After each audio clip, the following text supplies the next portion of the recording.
Hello दोस्तों, स्वागत है आपका आपके अपने YouTube channel MB defence academy पर। मैं मोहित पासवान स्वागत करता हूं आपका इस डेली करंट अफेयर सीरीज़ में। और आज है 22 जनवरी 2021। तो आज हम डिस्कस करने वाले हैं जो भी 22 जनवरी की इम्पोर्टेंट करंट अफेयर है उसको। और ये जो करंट अफेयर है सभी one day exams like SSC, railway या पुलिस या फोर्स नेवी टेट जैसे सभी एक दिवसीय परीक्षाओं के लिए समान रूप से उपयोगी है, क्योंकि सभी एग्ज़ाम में करंट अफेयर पूछी जाती है। चलो तो सबसे पहले हम इस सीरीज़ की शुरुआत करते हैं जो हमारे प्रीवियस प्रैक्टिस क्वेश्चन थे उनके आंसर से। तो देखते हैं उनके सही आंसर क्या है। तो पहला क्वेश्चन क्या था? तो पहला क्वेश्चन था कल का कि हरियाणा किस राज्य से अलग होकर नया राज्य बना था? Option A Uttar Pradesh, option B Punjab, option C Rajasthan और ऑप्शन डी हिमाचल प्रदेश।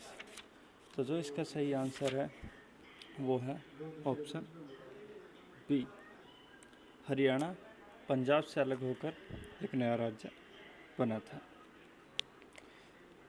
अगर बात करें तो ये कब बना, इसका गठन कब हुआ? तो इसका गठन 1 नवंबर 1966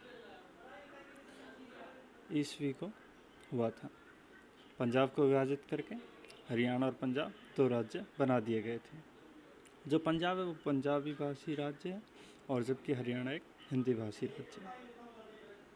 नेक्स्ट क्वेश्चन देखते हैं। क्वेश्चन नंबर 2 था कि मणिपुर, त्रिपुरा एवं मेघालय को पूर्ण राज्य का दर्जा कब मिला था? ऑप्शन ए 25 जनवरी 1971 को, ऑप्शन बी 21 जनवरी 1972 को, ऑप्शन सी 26 अप्रैल 1975 को और ऑप्शन डी इनमें से कोई नहीं। तो जो इसका सही आंसर था वो था ऑप्शन बी, 21 जनवरी 1972। 21 जनवरी 1972 ईस्वी में ही इन तीनों को किसको मणिपुर, त्रिपुरा और मेघालय को एक पूर्ण राज्य का दर्जा दिया गया था। इसके बाद हम थर्ड क्वेश्चन देखते हैं जो प्रैक्टिस क्वेश्चन ही था कल का कि वर्ष 2000 ईस्वी में कितने नए राज्यों का गठन हुआ था? तो 2 या फिर 3 या फिर 4 या 5। तो जो इसका सही आंसर था वो था ऑप्शन बी, 3। वर्ष 2000 में 3 नए राज्यों का गठन हुआ था। बात करें वो कौन कौन से राज्य हैं, तो वो हैं छत्तीसगढ़,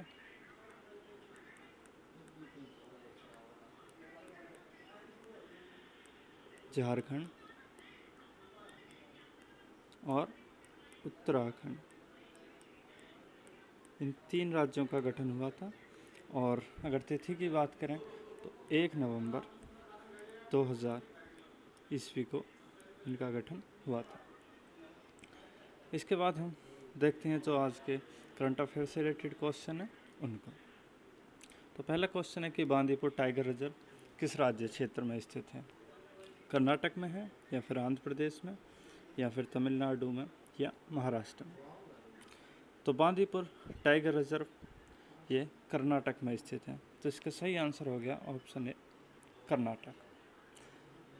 बांदीपुर टाइगर रिजर्व की स्थापना जो हुई थी वो सन 1973 ईस्वी में प्रोजेक्ट टाइगर के तहत हुई थी और यह नीलगिरी बायोस्फीयर रिजर्व का एक हिस्सा है। अगर बात करें नीलगिरी बायोस्फीयर की,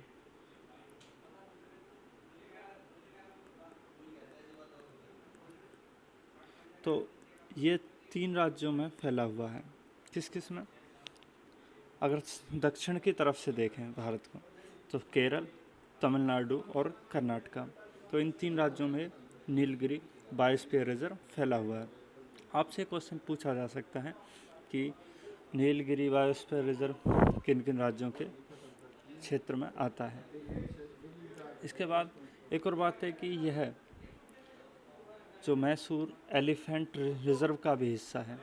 जो बांदीपुर टाइगर रिजर्व है ये मैसूर एलिफेंट रिजर्व का भी एक हिस्सा है। और वर्ल्ड में अगर वर्ल्ड लेवल की बात करें तो जो एशियाई हाथी होते हैं उनका सबसे बड़ा आश्रय स्थल भी यह है। और जो इसकी स्थिति है बांदीपुर टाइगर रिजर्व की वो इस प्रकार है कि इसके उत्तर में काबिना नदी और दक्षिण में मोयार नदी है। और नुगु नदी इसके मध्य से होकर गुजरती है। तो इन तीनों नदियों को भी आप याद रखेंगे। अगर इसी के साथ कर्नाटक के और टाइगर रिजर्व्स की बात करें तो 3-4 टाइगर रिजर्व्स और हैं, जिनके मैं नाम आपको बता देता हूँ। जैसे Bhadra tiger reserve, Nagarhole tiger reserve, Dandeli Anshi tiger reserve और बिलीगिरी रंगनाथ स्वामी टाइगर रिजर्व। तो इसके चर्चा में आने की वजह यह है कि यहाँ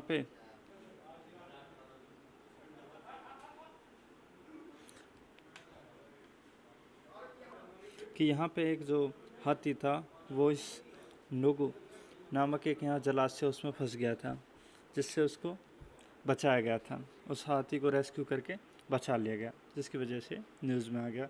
बाकी ये ज्योग्राफी से भी इससे बहुत सारे क्वेश्चन बन जाते हैं। नेक्स्ट क्वेश्चन देखते हैं, क्वेश्चन नंबर 2 क्या। तो क्वेश्चन नंबर 2 है कि गुरु गोविंद सिंह की जयंती कब मनाई जाती है। ये इसके परिप्रेक्ष्य में गलत होगा, कब मनाई गई। तो इसको मैं बताऊंगा कि क्यों ये जाती है शब्द गलत होगा। तो इसमें ऑप्शन दिए 21 दिसंबर, ऑप्शन बी 20 जनवरी, ऑप्शन सी 22 दिसंबर, ऑप्शन डी 24 दिसंबर। तो ये जो है ये 20 जनवरी को मनाई गई। तो इसका सही आंसर हो गया ऑप्शन बी 20 जनवरी। अब की बार गुरु गोविंद सिंह की जयंती 20 जनवरी को मनाई गई। अगर बात करें गुरु गोविंद सिंह के जन्म का, तो इनका जन्म 22 दिसंबर 1666 ईस्वी को बिहार के पटना ज़िले में हुआ था। याद रखना, इनका जन्म पंजाब में नहीं हुआ, बिहार में हुआ है, और बिहार के भी पटना ज़िले में। कभी आप इनको सिखों का धर्मगुरु समझ के ये लगा दें ऑप्शन, कभी आए पूछा जाए कि इनका जन्म पंजाब में हुआ था। और ये सिखों के 10वें गुरु थे, जो कि अंतिम गुरु भी हैं। अगर जिनका जन्म 22 दिसंबर को हुआ है तो फिर इनकी ये जयंती 20 जनवरी को क्यों मनाई गई। और जबकि अगर पिछले वर्ष की बात करें तो पिछले वर्ष जो इनकी जयंती है वो 2 जनवरी को बनाई गई थी। तो ऐसा क्यों है कि इनकी जयंती बार बार मनाई जाती है। तो इसका कारण यह है कि जो इनका जन्म वो नानक शाही कैलेंडर के अनुसार इनकी ये जयंती मनाई जाती है, जिसकी वजह से बार बार चेंज होती है, इंग्लिश कैलेंडर के हिसाब से नहीं मनाई जाती। इनकी हत्या कर दी गई थी 1708 ईस्वी में, और इन्होंने जफरनामा भी नामक पुस्तक लिखी है, जो कि एक पत्र है विशेषता। अगर इनके योगदान की बात करें तो इन्होंने खालसा, पंचककार और पगड़ी का सिद्धांत दिया। पंचककार वही 5 चीज़ें हैं जो एक सिख को धारण करनी चाहिए। तो अगर वो कौन कौन सी 5 चीज़ें हैं, अगर हम उनकी बात करें तो वो हैं एक केस, कंघा, कड़ा और अच और कृपाण। तो ये 5 चीज़ें एक सिख को धारण करनी चाहिए, और ये सिद्धांत इन्होंने ही दिया था। नेक्स्ट देखते हैं क्वेश्चन नंबर 3 क्या। क्वेश्चन नंबर 3 ये है कि युद्ध अभ्यास डेजर्ट नाइट 21 भारत किस देश के साथ कर रहा है। ऑप्शन ए फ्रांस के साथ, ऑप्शन बी श्रीलंका के साथ, ऑप्शन सी इंडोनेशिया के साथ और ऑप्शन डी रूस के साथ। तो जो इसका सही आंसर है वो है ऑप्शन ए फ्रांस। भारत ये जो युद्ध अभ्यास है डेजर्ट नाइट 21 इसको फ्रांस के साथ कर रहा है, वही फ्रांस जिससे हमने राफेल विमानों को खरीदा है। और जो ये एक्सरसाइज है ये राजस्थान के जोधपुर में हो रही है। अगर इसके टाइम की बात करें तो 20 से 24 जनवरी की अवधि के बीच होनी है। और इसमें वो ही जहाज़ कौन सा है, राफेल, जिसके कारण ये फ्रांस भारत के साथ चर्चा में था, इसका विशेष हिस्सा है। इसमें फ्रांस के राफेल और भारत के राफेल दोनों के बीच ये एक्सरसाइज होगी जोधपुर में।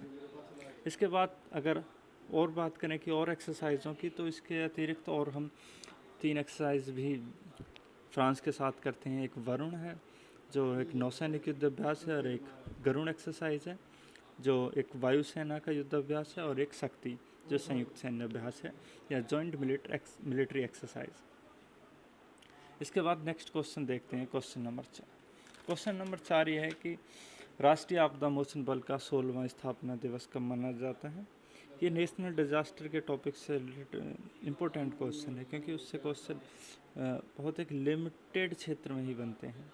तो इसमें ऑप्शन ए है 19 जनवरी, ऑप्शन बी 20 जनवरी, ऑप्शन सी 22 जनवरी, ऑप्शन डी 23 जनवरी। तो जो इसका सही आंसर है वो है ऑप्शन ए 19 जनवरी। 19 जनवरी को ही राष्ट्रीय आपदा मोचन बल का 16वां स्थापना दिवस मनाया गया। अगर हम बात करें राष्ट्रीय आपदा मोचन बल, तो आपको ये हिंदी में सुनने में थोड़ा अजीब सा लग रहा होगा, लेकिन जो इसका इंग्लिश नाम है वो है नेशनल डिजास्टर रिएक्शन या रेस्क्यू फोर्स बोलेंगे इसे, रेस्क्यू फोर्स, जैसे NDRF है। और इसका 16वां स्थापना दिवस मनाया गया है 19 जनवरी को। अब इसका 19 जनवरी को क्यों मनाया जाता है, इसका रीज़न ये है कि 19 जनवरी 2006 में एक अधिनियम जो था वो आपदा प्रबंधन अधिनियम 2005 के तहत 19 जनवरी 2006 को इसकी स्थापना की गई थी। और स्टार्टिंग में इसकी 8 बटालियन थी और बाद में 4 जोड़ के, अब की फ़िलहाल वर्तमान की बात करें इसमें तो 12 बटालियन है। अगर इन 12 बटालियनों की बात करें तो इसमें BSF से 3 बटालियन है और CRPF से 3 बटालियन है, और जबकि CISF, SSB और ITBP इन तीनों फोर्सेस से 2-2 बटालियन ली गई हैं। और जो एक बटालियन में जो सदस्यों की संख्या होती है वो 1149 होती है। इसके बाद नेक्स्ट क्वेश्चन देखते हैं। नेक्स्ट क्वेश्चन क्या है, तो नेक्स्ट क्वेश्चन है कि किस सरकार ने हाल ही में ड्रैगन फ्रूट का नाम बदलकर कमलम करने का प्रस्ताव किया? ऑप्शन ए गुजरात सरकार द्वारा, ऑप्शन बी हरियाणा सरकार द्वारा, ऑप्शन सी आंध्र प्रदेश सरकार द्वारा, ऑप्शन डी तेलंगाना सरकार द्वारा। तो इसका सही आंसर है ऑप्शन ए गुजरात सरकार द्वारा। हाल ही में गुजरात सरकार द्वारा जो ड्रैगन फ्रूट होता है उसका नाम बदलकर कमलम करने का प्रस्ताव रखा गया है। ये एक देसी टाइप का एक कैक्टस की प्रजाति होती है। इसके बाद नेक्स्ट क्वेश्चन देखते हैं, क्वेश्चन नंबर 6। क्वेश्चन नंबर 6 ये है कि मणिपुर, त्रिपुरा और मेघालय का राज्य दिवस कब मनाया जाता है? ऑप्शन ए 21 जनवरी को, ऑप्शन बी 22 जनवरी को, ऑप्शन सी 23 जनवरी को और ऑप्शन डी 24 जनवरी को। तो जो इसका सही आंसर है वो है ऑप्शन ए 21 जनवरी को। मणिपुर, त्रिपुरा और मेघालय तीनों का संयुक्त रूप से 21 जनवरी को राज्य दिवस ये मनाते हैं। और इसका मनाने का कारण यही है कि 21 जनवरी 1972 को यह तीनों राज्य उत्तर पूर्वी क्षेत्र अधिनियम पुनर्गठन 1971 के तहत ही पूर्ण राज्य बने थे, जिसकी वजह से 21 जनवरी को अपना राज्य दिवस मनाते हैं। इसके बाद नेक्स्ट क्वेश्चन देखते हैं क्या है। तो नेक्स्ट क्वेश्चन जो है वो आपके प्रैक्टिस क्वेश्चन है, जो कि पॉलिटी से हैं, क्योंकि अभी फ़िलहाल पॉलिटी का रिवीजन चल रहा है और टॉपिक है आपका क्षेत्रीय परिषद। तो आप इसको रिवाइज करेंगे पूरे टॉपिक को। तो क्या है क्वेश्चन वो देखते हैं। तो पहला क्वेश्चन है कि भारत में कुल कितनी क्षेत्रीय परिषद हैं? Option A 4, option B 5, option C 6, option D 7। तो जो इसका सही आंसर है आप वो कमेंट बॉक्स में करके बताएंगे कौन कौन से, अगर हो सके तो आप उनके नाम भी मेंशन करेंगे। फिर नेक्स्ट क्वेश्चन की तरफ मूव करते हैं। नेक्स्ट क्वेश्चन है कि उत्तर प्रदेश किस क्षेत्रीय परिषद का भाग है? ऑप्शन है मध्य क्षेत्रीय परिषद, ऑप्शन बी उत्तरी क्षेत्रीय परिषद, ऑप्शन सी पश्चिम क्षेत्रीय परिषद, ऑप्शन डी इनमें से कोई नहीं। तो इसका भी सही आंसर आप कमेंट बॉक्स में टाइप करके बताएंगे। And thanks for watching this video and concentrate, please subscribe. जो भी नए मेंबर्स हैं, जो भी सदस्य नए हैं जो इस वीडियो को देख रहे हैं और उनको लगता है कि ये वीडियो उनके काम की है, तो प्लीज़ सब्सक्राइब करें और इस चैनल से जुड़ें एंड शेयर, और इस वीडियो को ज़्यादा से ज़्यादा लोगों तक पहुंचाएं जिनके लिए भी है यूज़फुल हो सकती है, जो भी स्टूडेंट गवर्नमेंट एग्ज़ाम की प्रिपरेशन कर रहे हैं। एंड हेल्प इच अदर, और एक दूसरे की तरफ से मदद करें। और अगर आपको इसकी PDF चाहिए तो आप हमें टेलीग्राम पे ज्वाइन कर सकते हैं। हमारा टेलीग्राम ग्रुप है MB डिफेंस एकेडमी के नाम से। आप टेलीग्राम पे जाइए, वहाँ सर्च कीजिए, वहाँ पे टाइप कीजिए MB डिफेंस एकेडमी, तो आपको ये ग्रुप मिल जाएगा। आप इसे ज्वाइन कर सकते हैं और वहाँ पर डेली बेसिस पे इसकी PDF प्रोवाइड की जाती है। अगर फिर हम कोशिश करते हैं कि इसमें जितनी भी जानकारी आपको दी जाती है वो सही और महत्वपूर्ण हो। हालांकि अगर इसके बाद भी अगर कुछ गलती रह जाती है ह्यूमन एरर की वजह से, तो हम उस गलती को सुधार करके कमेंट बॉक्स में टाइप करके पिन कर देते हैं, तो आप उसे देख सकते हैं। अगर ऐसी कोई गलती है तो आप उस गलती की जो समाधान है समस्या, तो उसको आप वहाँ पे देख के समझ सकते हैं कि इसका सही जवाब क्या है। थैंक्स।